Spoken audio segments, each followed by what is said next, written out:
This video deals with the fifth module of CS368 Web Technologies of the 6th semester K2 syllabus. It deals with two different data interchange formats, XML and JSON. Here are the syllabus contents. The first part of this module deals with the XML, its syntax, document structure, DTD and schema, namespaces, style sheets, and finally XML applications. The second part deals with the basics of JSON, overview, syntax, data types, objects, schema, and finally a comparison of JSON and XML. These are the objectives and outcomes defined. The students will be able to utilize different information interchange formats after studying this module. Let's have a quick recap of the history of XML. It is a meta markup language which is used for defining markup languages. We already have studied HTML, which is also a meta markup language. Then in 1996, W3C began to work on XML, which is another meta markup language. The first version XML 1.0 was published in February 1998 and XML 1.1 since 2004. Let us have a comparison between XML and HTML. We already know that HTML uses a predefined set of tags and attributes. We know that its root tag is HTML/HTML and it contains n number of other defined tags. The user is not allowed to define any new tags or attributes. These tags, these HTML tags, describe the layout of the data. It is used to display the data in a proper format using the browser. And the given tags, the available tags must fit every kind of document. Suppose that we have to store a list of cars. Suppose its color and price has to be stored. We don't have any separate tags. We have to save these as the contents of paragraph elements or some header elements. But when we try to process it, it is very difficult. Suppose if we have some different way to store it in a tag called price, we can apply certain software or an application could find all the cars that cost less than some specified amount by the user. So this is the disadvantage of using HTML. Also, HTML has no restrictions on the arrangement or order of tags in a document. We can use a p tag inside li tag. We can use anger tag inside p tag. So there is no particular order of the tag usage. XML stands for Extensible Markup Language. It is not meant for a replacement for HTML. It's a simplified version of markup which was already existing, that is HTML. It is not actually a markup, it is a meta markup. That means we can define our own markup languages using the XML language. So users can define our own tag formats. That's the biggest advantage. These custom tags, so these customized tags according to the situation, that gives more meaning to any type of information. As we have discussed earlier, if the data of cars has to be stored, we can give tags specific to cars. If student data has to be stored, we can give meaningful tags like student name, roll number, likewise. So it gives more meaning to the information that we store. And its primary purpose is not to display data but to store and transport data. So it is generally used as a means to store data and to share that data between different applications. XML is a text-based markup language. So it is like a text database. Database we have already studied in 4th semester. So there we store data in tables as a row column format, and any user can use queries to extract the data from the database. So likewise, XML is a text-based markup language which is like a text database which enables to store data in a structured format using meaningful tags.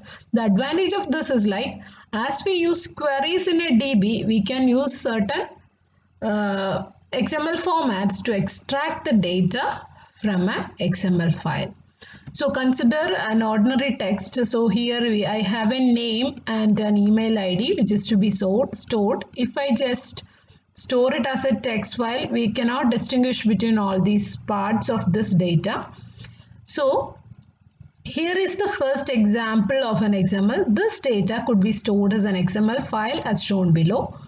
XML starts with a first line which is known as an XML prologue, which identifies this as an XML document. So this is the format of prologue, question mark XML, then two parameters, version and encoding. Then we can define our own tags. So here I have a root tag, contact info. Root tag is a must. Every document should have one and only one root tag. So here it is contact underscore info.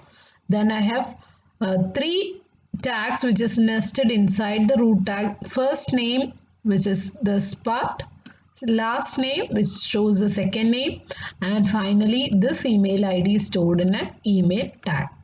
So all the tags which I have used here are custom tag, which is giving some meaning to the data which I am storing. So this is saved as a file name with an extension .xml. So .xml is extension for an XML file. The comparison between HTML and XML both has different goals. As we have already discussed, HTML is a markup language. It is meant for display. It describes the layout of the general information. On the other hand, XML is a meta markup language. We can use XML to define our own tag sets. It provides a framework for defining specialized markup languages. We can have in HTML, all the tags are predefined, no context specific meaning, but XML gives context specific tags which add some meaning to the data, and it is primarily designed to store and transport data. And the biggest advantage is that it can be parsed by using certain programs. It is machine readable. HTML, on the other hand, as it does not have any proper structure, it's very difficult to read data from the tags. But XML has an organized way of storing data, so we can have certain programs like a parser to extract the data. So it is human and machine readable. Here is a summary of the comparison. So there is no restrictions in the arrangement, but in XML, we have rule sets like DTD and schema, which we will be learning in the further topics. Rule sets define how the tags has to be used within an XML file. Then no specific processing based on categories. Here in XML, we have meaningful tags which allow specific processing of information in a document. And processing HTML contents using any application is difficult as there is no definite structure, but XML is designed to be both human and machine readable. Here is the advantages of XML. It is a standard way of transferring data. We can have custom tags. Data is described better. XML is strict. We have organized way, so it is known as quality markup. Then it can be validated. We can ensure the correctness of XML using XML validator. You can search for XML validators to ensure the correctness of the file you're writing. Then XML is understandable by human and computers. It is highly portable, extensible, and open source. It gives more importance to data rather than the display of data. It simplifies data sharing and transporting. This data is stored in plain text format, so different applications can use that in an easy manner, and it can be supported in different platforms. XML makes the data more available, and it can be used to create new internet languages like XHTML, WAP, and WML, which is used for handheld devices.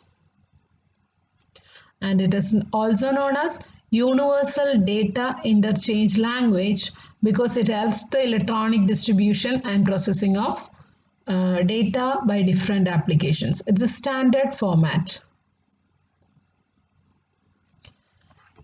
Now we will compare what is an XML application and an XML document. An XML document is nothing but a text file that marks up data using a tag set, as we have already discussed, and this is saved as an XML file.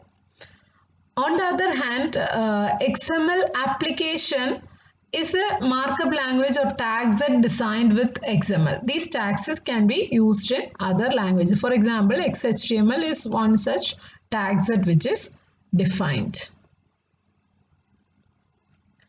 And coming to the presentation of data, XML documents by using a simple text editor is quite impractical when it comes to the storage of large amount of data. So we can have specific XML oriented text editors like XML Spy or PSGML, XML Fox, etc.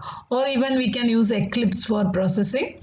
Then when we try to open the XML file by using a browser, if it does not have any specific presentation styles given using any style sheets and all, it will be displayed just in a tree structure. There is no specific display styles. The browser has its own style of representing the data. So if we want to present it in a more visually appealing formats, we have to use different style sheets. In short, XML documents are plain text and it is readable by both people and application programs. I have already mentioned that XML documents is both machine and human readable. So processing an XML document needs some software programs, and such a software program is known as XML parser or XML processor. They process the data in XML documents and makes the data available. We can fetch data. As we fetch data from the rows and columns in a database, we can fetch the data and make it available for some other applications.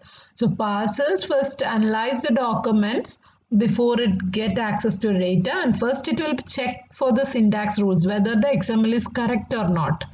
If there is any mistakes, it cannot proceed further. If the syntax rules are well followed, they will parse the XML documents and we can isolate its components like tags, attributes, data parts, etc. and provide them to the application. So parsers are often built into browsers, so those browsers are able to display XML documents. So XML generally, as I mentioned, it is used for storing and transferring of data. It finds its application in stocks and shares, financial transactions, medical data, mathematical data, scientific data, news information, weather services, etc. Now we move on to the structure and syntax of XML. So we will learn how to create an XML document. So XML syntax can be defined at two distinct levels. First one is a general low-level syntax, which is nothing but an XML file. So this is just as text data which is organized within different tags. Then, as we said earlier, for enforcing certain rules on how the tags are written, what all tags are written and in what order they are written, we have two rule sets. That is DTD, document type definition, and XML schema. These are the rule sets for an XML. They specify the set of tags and attributes and the order and arrangement in which those tags appear. So if we have a DTD on schema, we can find whether the XML is conforming to that DTD or schema. An XML document can include tags. As we see in HTML, we can have our own custom tags. These are the instructions which the parser used to extract the data. Then the data elements, which is nothing but the data which is written inside these tags. Then processing instructions, the instructions for any application program like the some linkage with the DTD or schema. Those are the processing instructions within an XML.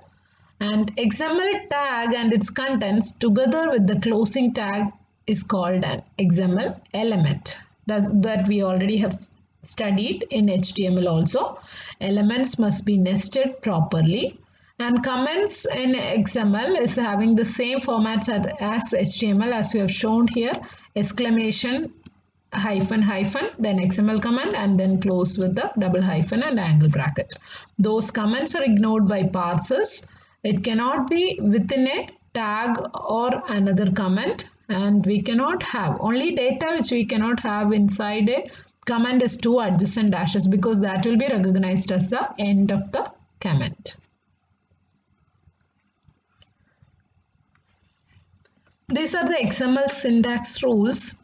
We have different parts for an XML file. The first one is XML declaration, that is nothing but an XML prologue. So then we have all the elements, attributes for the elements. Then another two parts are references and text. An XML document that strictly adheres to this syntax rule is considered as a well-formed XML. So remember this term, well-formed XML.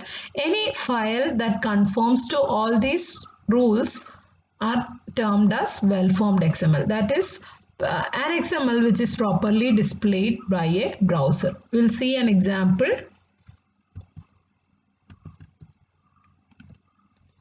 So here is an employee data XML which is stored as employee example 1.xml. So .xml is a file extension. So here is the first line which is the XML prologue. Its format is like this, question mark XML. Then two attributes are there, version which is specifying the XML version and encoding UTF-8. We'll see that later. Then I have one and only one root tag. So here you can see that employees is the root tag for this XML. All other tags are nested inside this root tag. Then I have an employee tag. Within employee tag I have employee name. Then this is an attribute. All these formats are quite similar to what you have studied in HTML. So I have an attribute here. Attributes values given within quotation marks. Then data can be enclosed within the tags. Then any tags can have subtags as required. So this forms an example for an XML file.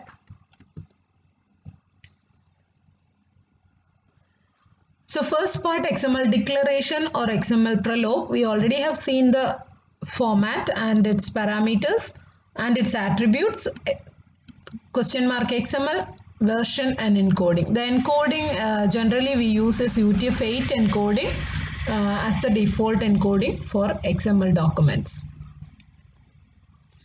Then elements and attributes, single root element. It is similar to what the HTML tag does in HTML document. But in XML, we can have custom name for our root tag. Then the file is structured in different elements or nodes or tags, and it is nested inside the root. XML names are used to name the elements and attributes. There are certain, like the variable naming rules, we have certain rules for naming an XML element. It must begin with a letter or underscore. It can have digits, hyphens and dot symbols inside it. It is case sensitive. This is important. Once you write body like this, B as capital and remaining small letters, your closing tag should be exactly matching this. It should be like slash capital B ODY. It should not match with any other characters. So this will be different from this one. So all these are distinct. So always remember to match the tags properly.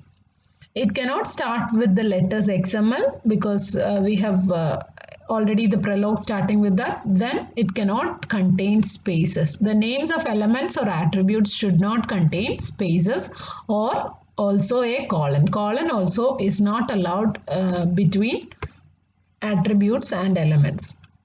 There is no particular length limitation for XML names.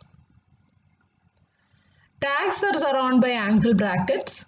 Then the content can be text, nested elements or mixed content. The contents within XML can be either the text element, nested elements or mixed content. We will see that one by one. So this is the basic structure, node name or tag name, then the data, and finally a closing tag. We can also have empty elements, that is single line elements, as we have learned in like similar to image element in HTML. So it starts with the angle bracket, then we have the element name. As it is an empty element, we cannot contain in data, so it ends with a slash and closing angle bracket. All elements must be properly nested. Then attributes are specified as name value pairs. So here is the element name, then attribute space attribute equal to, within quotes, single or double quotes, we can have the value of the attribute. You can proceed with the data and finally close the tag. These are the different element types.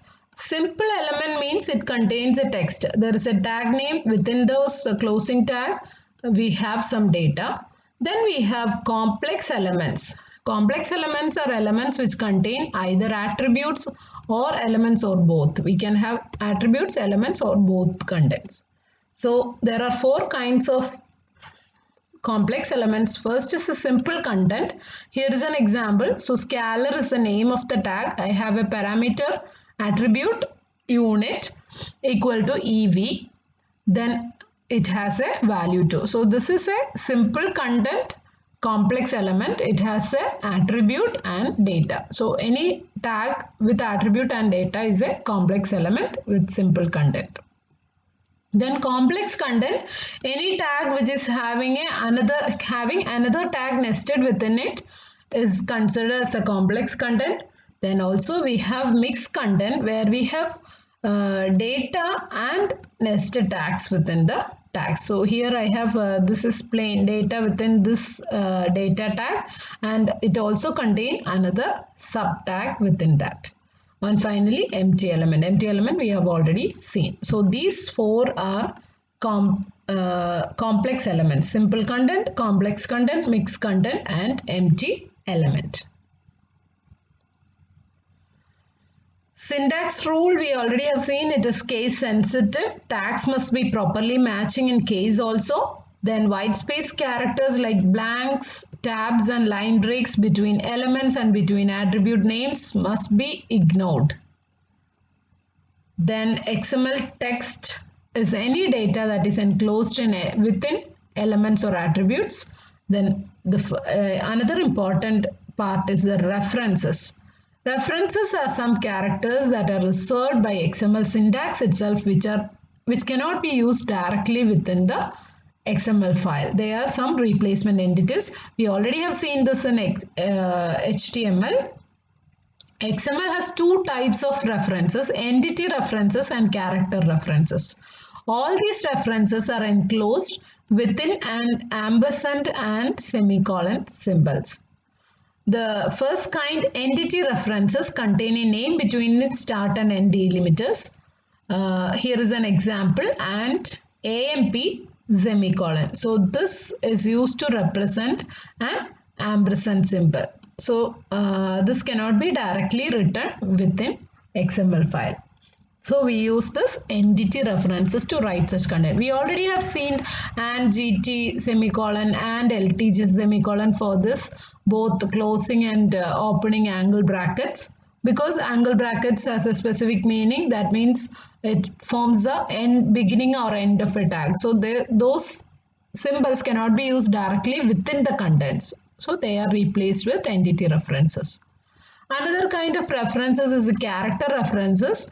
Here we use the code, Unicode or ASCII code to represent the characters without using them directly. For example, if you want to use A, we can use character reference like #65. 65 is the ASCII value of A or Unicode value of A, ampersand #65 semicolon. So here hash is used as a prefix for the number. So these are character references. Then we have entity references to display some characters that have special meanings.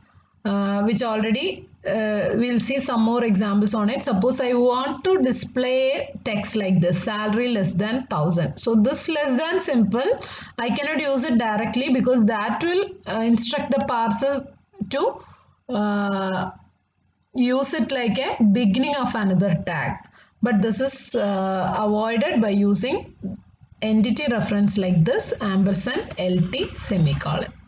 These are predefined entities.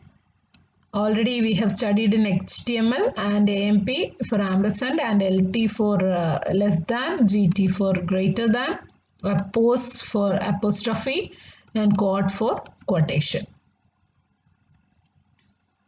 Here is another example of a well-formed XML. We already seen well-formed XML means an XML file which does not have any errors. It is starting with a prologue.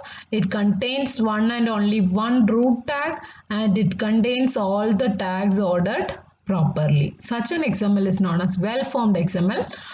If we try to open a well-formed XML in a browser, this is the output view in a browser. The bottom one is the output view of an XML in a browser. It will be displaying it as a plain text format. But in a tree structure, we can have this expanded and condensed form of this tree structure. You can see here the root tag is cars, then it contains nested tags like year, make, model, color, location, and location again it is nested, it contains city and state. So all these are displayed like this. We can click here and expand and condense this using a browser. No other display formatics are done by the browser.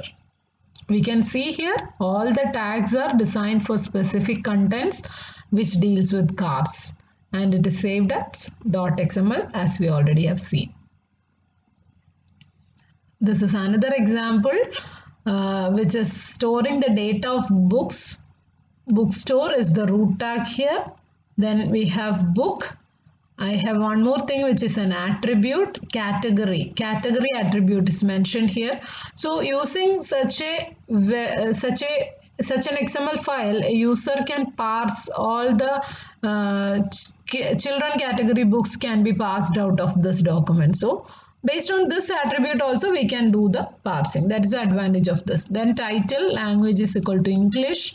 This is a content, so this is a complex type element. This year is a simple type element. It just contains the tag starting and ending, and it contains the data. So this is another example. So this bookstore contains n number of books. Generally XML files are structured files. It is used to save cars is a file which contains data about n number of cars. This bookstore is an XML which contains data about different books. So these tags are generally repeated. XML also forms a tree structure as we have seen in the HTML DOM model. Element trees are there. Then root element forms the root node. So here the root element is bookstore, and all the other elements branches from the root node as child elements. Then book is one element, its attribute is category. Then we have sub elements like title, author, year, price. This title have an attribute lang. Then finally all these are data. Text means the data which is contained within the tags. So the elements in one single level are known as siblings, just for the knowledge. Now we have already seen the elements contain some nested elements and some other elements contain attributes. So how to make these decisions? Which is better? Adding a new attribute or adding a nested elements? So in certain scenarios, there is no choice if a data to be added is an image. So image, you know that it is not a text data. XML, we already have studied, it is a text file. So images cannot be added. So they only can be added some attributes as the linkages to using certain attributes. So they are binary data and XML can't contain. XML contain only textual data. So there is no other choice. Images can only be attributes. Metadata, generally this is the rule used for specifying this. Metadata, that is if the data which we are going to add is some metadata, that is data about data, they should be stored as attributes, and if the content is data itself, then it should be stored as element. For example, for a student, the ID is some metadata and the name of the student is the data about the student. So ID is generally stored as attribute and the name is generally stored as a name tag. There are certain scenarios in which nested element is better than attribute.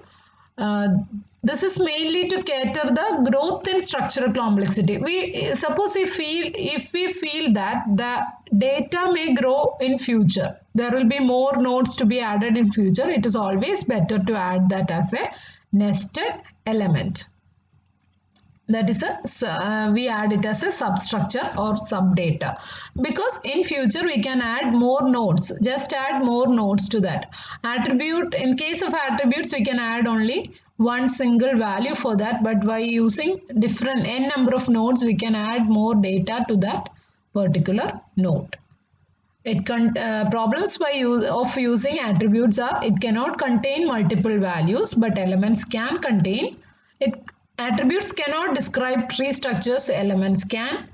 Attributes are not easily expandable. This expandability is the issue, and if we feel that the data is expandable, then go for a nested element rather than an attribute for future, accommodating future changes.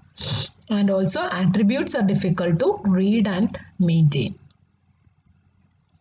There are certain other scenarios where attributes are better than nested elements. Suppose that, as we already tell, if the data is some metadata, for example, ID of a student, so that can be saved as an attribute. We are sure that there will not be any substructure for it later on. In future, it will not be expanding, and it is really the information about the element. Here is one example, Q's responses, ID is equal to 56. So this is a response from a student or someone whose ID is 56. So this can be added as attribute. So here are different examples. You can see the same data itself is stored as attributes and nested tags. So here this is the data of a patient. So name is added here as an attribute equal to Maggie D. Magpie. So here you can see that this name is actually not a metadata. So it is always better to store name like this as one nested tag. Patient name, this name is put here. Also, if you want more specific details, if you want to add this as a finer detail, you can have many sub details. So name tag which contains first name, middle name and last name. So this can be a fine-grained version. We can, according to our situation, we have to make the choice for how we have to store the data.